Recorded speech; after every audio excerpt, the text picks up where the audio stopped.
നമുക്ക് കേരളത്തെ മുന്നോട്ട് കൊണ്ടുപോണ്ടേ? പ്രയാസകരമായ സാഹചര്യമുണ്ട്. കേന്ദ്രത്തിൽ ബി.ജെ.പി. ആണ്. ബി.ജെ.പിയുടെ നയങ്ങൾ മുഴുവൻ ജനവിരുദ്ധമാണ്. ജനങ്ങളെ പരസ്പരം ഭിന്നിപ്പിക്കുന്ന ഒരു രാഷ്ട്രീയ പ്രസ്ഥാനമാണത്. ഈ നിൽക്കുന്ന മനുഷ്യന് പരസ്പരം മനുഷ്യനായി കാണാൻ കഴിയാത്ത കണ്ണുള്ളവരാണ് ബി.ജെ.പിക്കാർ. മനുഷ്യനെ മതമായി കാണുന്നവരാണവർ. മതവിദ്വേഷത്തിന്റെ രൂപത്തിൽ കാണുന്നവരാണവർ. തന്റേതല്ലാത്ത മതത്തോട് വിദ്വേഷപരമായ സമീപനം സ്വീകരിക്കുന്ന അപകടം നിറഞ്ഞ ഒരു രാഷ്ട്രീയ ശക്തിക്ക് ഇന്ത്യ രാജ്യത്തിൽ മേധാശക്തി കിട്ടിയ ഒരു കാലം സൃഷ്ടിച്ച പരിമിതികളുണ്ട്.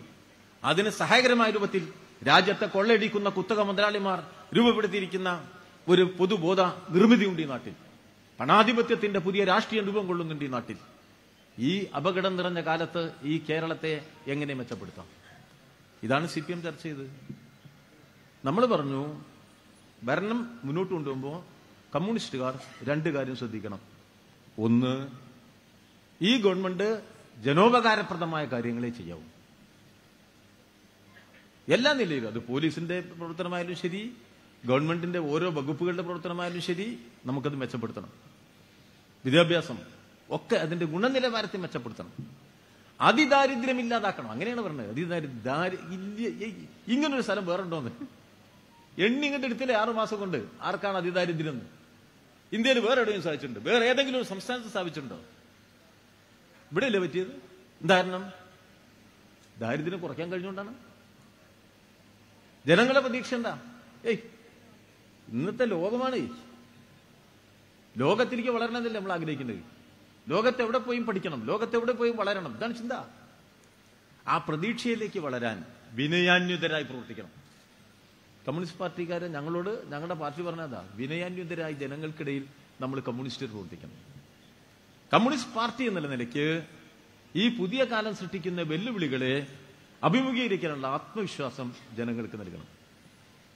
വർഗീയ സംഘർഷത്തിന്റെ, പ്രാകൃത മൂല്യബോധത്തിന്റെ, മനുഷ്യരെ ഭിന്നിപ്പിക്കുന്ന തെറ്റായ പെരുമാറ്റ രീതികളുടെ അടിമയായി മനുഷ്യൻ മാറാതിരിക്കാൻ തെളിമയുള്ള രാഷ്ട്രീയം ഉള്ള കമ്മ്യൂണിസ്റ്റുകാർ നിലവിലുള്ള സാമൂഹ്യ വ്യവസ്ഥ സൃഷ്ടിച്ച പോരായ്മകളിൽ നിന്ന് കണ്ണീരിന്റെ താഴ്വരയിലേക്ക് വീണുപോയിരിക്കുന്ന ദുർബലനായ മനുഷ്യന്റെ കൈ പിടിച്ചുയർത്തി അവന്റെ കണ്ണിൽ നിന്ന് അടർന്നു വീഴുന്ന കണ്ണീർ തുള്ളി ഈ ഭൂമിയിൽ പതിക്കുന്നതിന് മുമ്പ് ഒപ്പിയെടുക്കാനുള്ള സ്വീകാര്യമായ കരങ്ങളുമായി പ്രവർത്തിക്കുന്ന കമ്മ്യൂണിസ്റ്റ് പാർട്ടി ഉണ്ടാവണം.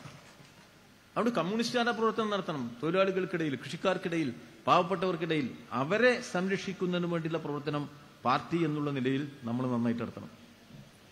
ഗവൺമെന്റിലേക്ക് നിയോഗിച്ച സഖാക്കൾ ഗവൺമെന്റിന്റെ പ്രവർത്തനത്തെ അഴിമതിരഹിതമായി, ജനോപകാരപ്രദമായി, ഇന്ന് നമ്മൾ ഉണ്ടാക്കിയ എല്ലാ സൗകര്യങ്ങളുടെയും ഗുണനിലവാരത്തെ മെച്ചപ്പെടുത്തിക്കൊണ്ട് മികച്ച പ്രവർത്തനം നടത്താൻ ഗവൺമെന്റിൽ പ്രവർത്തിച്ച സഖാക്കൾ, ചുമതലപ്പെടുത്തിയ സഖാക്കൾ പ്രവർത്തിക്കണം. ഇതാണ് പാർട്ടി മനസ്സ്. ഇതിലെന്തെങ്കിലും തരാറുണ്ടോ? ഇതിലെന്താ തരാറ്? ഗവൺമെന്റിൽ പ്രവർത്തിക്കുന്ന സഖാക്കൾ ആ പ്രവർത്തനം നടത്തും. കമ്മ്യൂണിസ്റ്റ് പാർട്ടിയുടെ സഖാക്കൾ പാർട്ടിയുടെ പ്രവർത്തനം നടത്തും. ആർക്കെങ്കിലും തെറ്റ് പറയാൻ പറ്റുമോ? അപ്പൊ നല്ല നിലയ്ക്ക് സംസ്ഥാനം പോവും. എന്നാൽ ചില ആൾക്കാരുണ്ട് ഇതിങ്ങനെ പോയിക്കൂടാ. അവര് പറഞ്ഞെന്താ അറിയോ? ഈ ഒരു മോട്ടോർ സൈക്കിളിൽ പോകാൻ വെച്ചാൽ 5 ആളായ്മ പോകണം.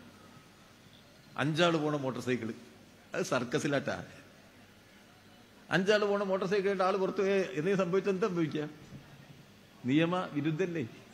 നിയമാനുസൃതമായിട്ടല്ലേ നമ്മൾ ജീവിക്കേണ്ടത്? നിയമവിരുദ്ധമായി ജീവിക്കണം എന്ന് പറയാൻ പറ്റുമോ? പിന്നെ നമുക്ക് നിയമവിരുദ്ധ പ്രവർത്തനങ്ങൾ തുടങ്ങാം. എന്താണ്? കള്ളക്കടത്ത് നടത്താം. നല്ല പ്രവർത്തനം. എന്താണ്? കള്ളക്കടത്ത്. പിന്നെ അതിനേക്കാൾ മെച്ചപ്പെട്ട പ്രവർത്തനം അതെന്താ? കുഴൽപ്പണം.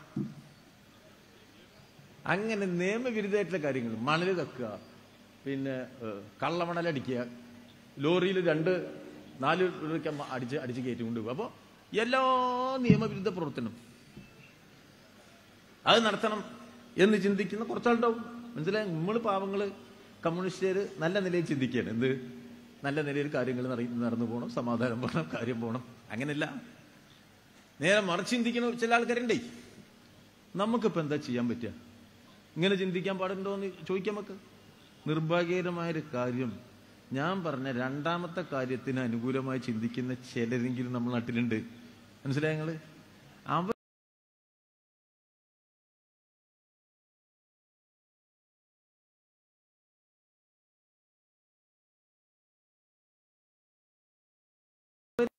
അതിന് ഞാൻ പറയാൻ പാടില്ല. ഏന് കേൾക്കുമ്പോ നല്ല രസം തോന്നുകയും, മനസ്സിലായോ? അയ്യോ ഇവരെയൊക്കെ പിടിച്ചോണ്ട് പോയി പോലീസ്. കേരള പോലീസാട്ടോ, ഒരു സംശയം നിങ്ങൾക്ക് വേണ്ട.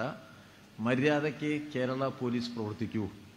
മര്യാദയ്ക്ക് പ്രവർത്തിച്ചില്ലെങ്കിൽ അതിനെ മര്യാദയ്ക്ക് പ്രവർത്തിപ്പിക്കാൻ കഴിയുന്ന ഒരാളാണ് കേരളത്തിലെ മുഖ്യമന്ത്രി. ഒരു സംശയവും വേണ്ട. അത് ആ നിലയ്ക്കാണ് മുന്നോട്ട് പോണത്. പക്ഷേ ആ നിലയ്ക്ക് മുന്നോട്ട് പോകുമ്പോൾ തെറ്റായ പ്രവർത്തനം കണ്ട് നമ്മൾ നടപടിയെടുക്കണ്ടേ? ഇപ്പൊ കോഴിക്കോട് എയർപോർട്ട്, ഇപ്പൊ ഞാൻ അങ്ങനെ പറയുന്നത് എന്താ വെച്ചാൽ മലപ്പുറത്താണ് കോഴിക്കോട്ട് എയർപോർട്ടിൽ. മലപ്പുറം തന്നെ കുടുങ്ങിയില്ലേ? കുടുങ്ങിയില്ലേ? ഇപ്പൊ മലപ്പുറം എന്നുള്ള വാക്ക് ഉച്ചരിക്കാൻ പാടില്ല. പണ്ട് നമ്മളെ ശ്രീനിവാസൻ പോളണ്ട് പോളണ്ട് എന്ന് പറയാൻ പാടില്ല എന്ന് ശ്രീനിവാസൻ പറഞ്ഞതുപോലെയാണ് ഇപ്പൊ ഒരു കുറച്ച് ആൾക്കാർ ഇറങ്ങിയിട്ട് മലപ്പുറം മലപ്പുറം എന്ന് പറയാൻ പാടില്ല. ആ എയർപോർട്ടിൽ കൂടി ആരൊക്കെയോ സ്വർണം കടത്തിക്കൊണ്ട് പോയി. ഇപ്പൊ പഴയ കാലല്ല, തകരാറ് പിടിച്ച ആൾക്കാരുണ്ട് നമ്മളെ നാട്ടില്.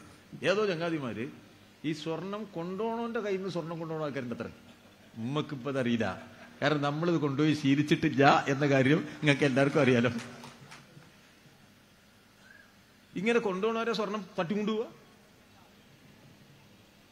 എയർപോർട്ടിൽ നിന്ന് പുറത്തിറങ്ങാ പിന്നെ ആ സ്വർണം വഴി തട്ടിക്കൊണ്ടുപോകത്രേ. അങ്ങനെ തട്ടിക്കൊണ്ടുപോയപ്പോ തട്ടിക്കൊണ്ടുപോയെന്നെ തട്ടിക്കൊണ്ടുപോകുന്ന ആളുണ്ട് അത്രേ. ഒരു തട്ടിക്കലല്ല, 2-3 തട്ടിക്കല്. ഇങ്ങനെ ഈ തട്ടിക്കലേറെ കൂടി റോട്ടിലിറങ്ങി നമ്മുടെ നാട്ടിലെ സ്ഥിതി എന്താവും? സംഗതി കുടുങ്ങൂലേ? 5 ആളാ മരിച്ച് ഒരു അപകടത്തില്. മനസ്സിലായി നിങ്ങൾക്ക്? ഈ അടിച്ചു മാറ്റിയാനെ പിടിക്കാൻ വേണ്ടി അതിനടിച്ചു മാറ്റാൻ വരിക. ഇവര് തമ്മിൽ സ്പീഡ് പോയിട്ട് കൂട്ടിമുട്ടി 5 ആളും മരിച്ചു. ഇതിന്റെ പേരെന്താ? അതിന്റെ പേരാണ് ലോ ആൻഡ് ഓർഡർ പ്രോബ്ലം. അത് പറ്റൂല കേരളത്തില്. മനസ്സിലായി നിങ്ങൾക്ക്?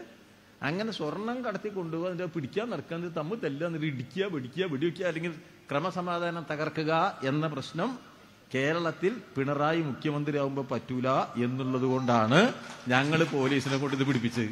ആരും സംശയിക്കൊന്നും വേണ്ടതില്ല. ഇനിയിപ്പോ ആരെങ്കിലും കരുതുന്നുണ്ട് കുറച്ച് കടത്തിയിട്ടാണ്ട് പോയി തട്ടിക്കൊണ്ടുപോച്ചാൽ പിടിച്ചിട്ട് ഉള്ളിലേക്ക് കണ്ടിടും എന്ന കാര്യത്തിന് സംശയം വേണ്ട.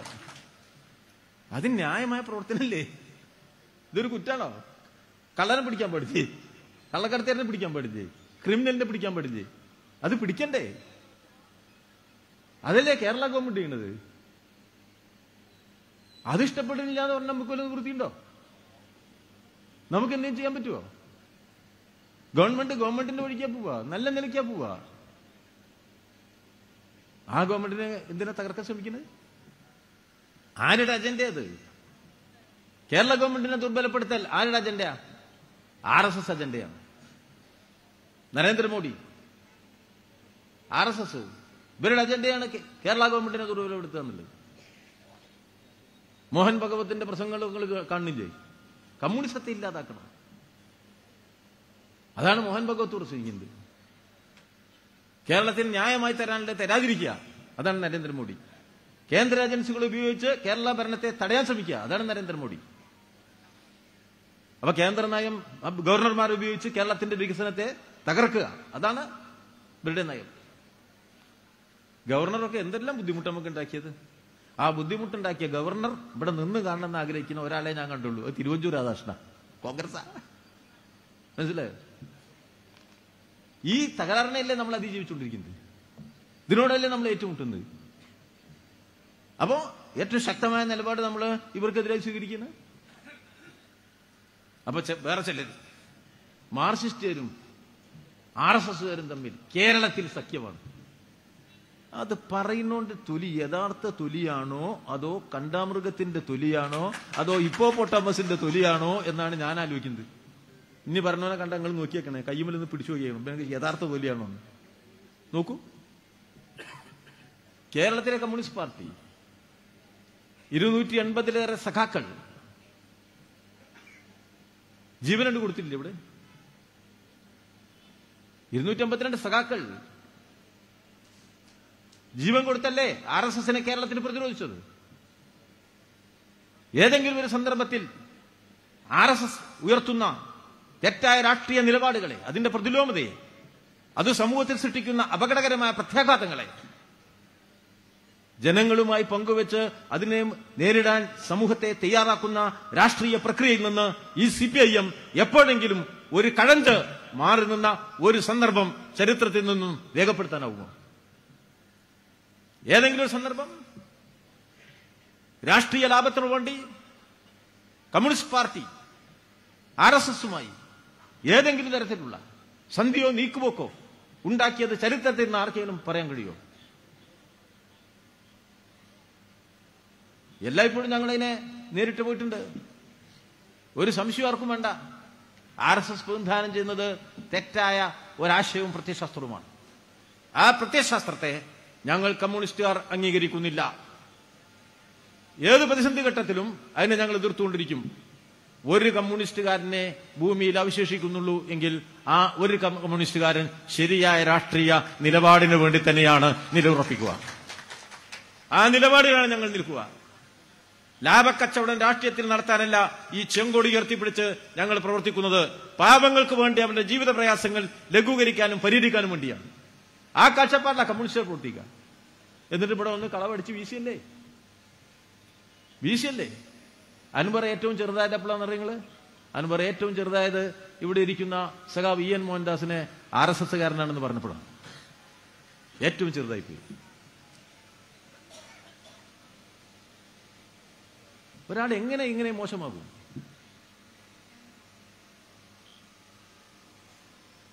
ഇത് അൻവർ പറയുന്നത് മാത്രമല്ല കേട്ടോ. നിങ്ങൾ അങ്ങനെ വിചാരിക്കണ്ട. അത് ഈ കോൺഗ്രസിലൊക്കെ പറയണ്ട. കോൺഗ്രസിന് മുഴുവൻ CPIMനെ കുറിച്ച് എന്താ പറയണേ? വർഗീയവാദികൾ എന്താ പറയുന്നത്? മുസ്ലിം വർഗീയവാദികൾ എന്താ പറയുന്നത്? എല്ലാവരും നമ്മളെ കടന്നാക്രമിക്കുക. കമ്മ്യൂണിസ്റ്റുകാർ എപ്പോഴെങ്കിലും ഈ സന്ധി കോൺഗ്രസിന്റെ സ്ഥിതി ആലോചിച്ച് നോക്കുക. കോൺഗ്രസ് എപ്പോഴാ RSSന്റെ വോട്ട് രാത്രി പോയി വാങ്ങാത്തത്? ഒരു തെരഞ്ഞെടുപ്പ് ഏതാ? ഒരു സന്ദർഭം കമ്മ്യൂണിസ്റ്റ് പാർട്ടിക്കെതിരായിട്ട് RSSയോട് കൂട്ടുകൂടാതിരുന്നത് എപ്പോഴാ? സഖാവ് EMSനെതിരെ വിമോചന സമരം കഴിഞ്ഞ് 1960 EMS പട്ടാമ്പിയിൽ മത്സരിക്കുക. കോൺഗ്രസ് സ്ഥാനാർത്ഥിക്ക് വേണ്ടി ആദ്യം പിന്മാറിയതാരാ?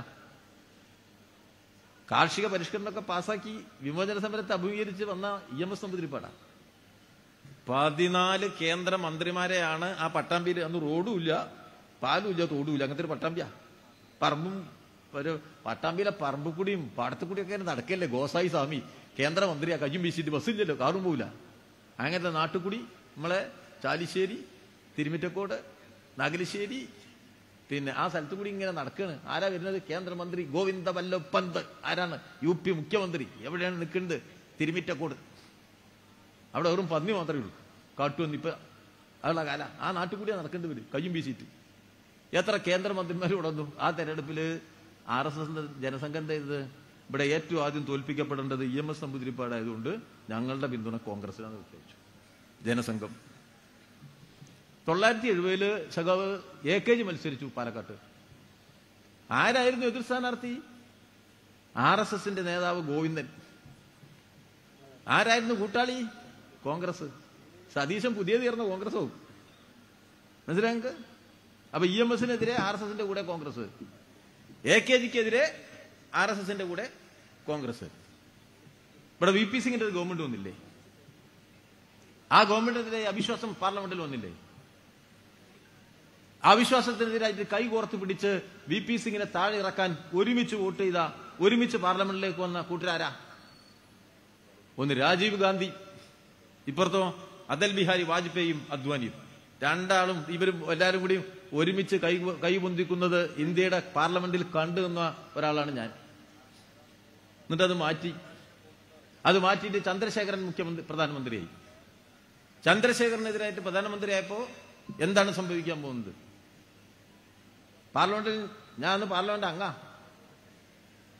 പാർലമെന്റിന്റെ വാതിൽക്കൽ അകത്തേക്ക് കടക്കാതെ കോൺഗ്രസ്സുകാർ ഇങ്ങനെ നിൽക്കുകയാണ്. അകത്തേക്ക് കടക്കുന്നില്ല, വാതിൽക്കൽ ഇങ്ങനെ നിൽക്കുക. എന്താ കാരണം? BJPക്കാർ കടന്നിട്ട് വേണം അവർക്ക് ഇങ്ങോട്ട് കിടക്കാൻ. രണ്ടു കൂട്ടും കൂടി കൈ പൊന്തിച്ചാൽ എന്ത് സംഭവിക്കുള്ളൂ? ചന്ദ്രശേഖരന്റെ ഭരണം പോവുള്ളൂ. ആരാ കൈകോർത്ത് പിടിച്ച് ഈ രാജ്യത്ത് ഒരുമിച്ച് നിന്നത്? ചന്ദ്രശേഖരനെ താഴെ ഇറക്കാൻ മറന്നുപോയോ കോൺഗ്രസ്സുകാർ? BJPയുടെ കൈയും പിടിച്ചിട്ട് ചന്ദ്രശേഖരനെ താഴെ ഇറക്കിയത് മറന്നോ? VP സിംഗിനെ താഴെ ഇറക്കിയത് മറന്നോ? AKGക്കെതിരെ സ്ഥാനാർത്ഥി നിർത്തിയത് മറന്നോ? EMS നമ്പൂതിരിപ്പാടിനെതിരെ സ്ഥാനാർത്ഥി നിർത്തിയത് മറന്നോ? ഈ കസേരയിലിരിക്കുന്ന സഖാവ് അംസാക്കാക്ക് നേരെ കോലി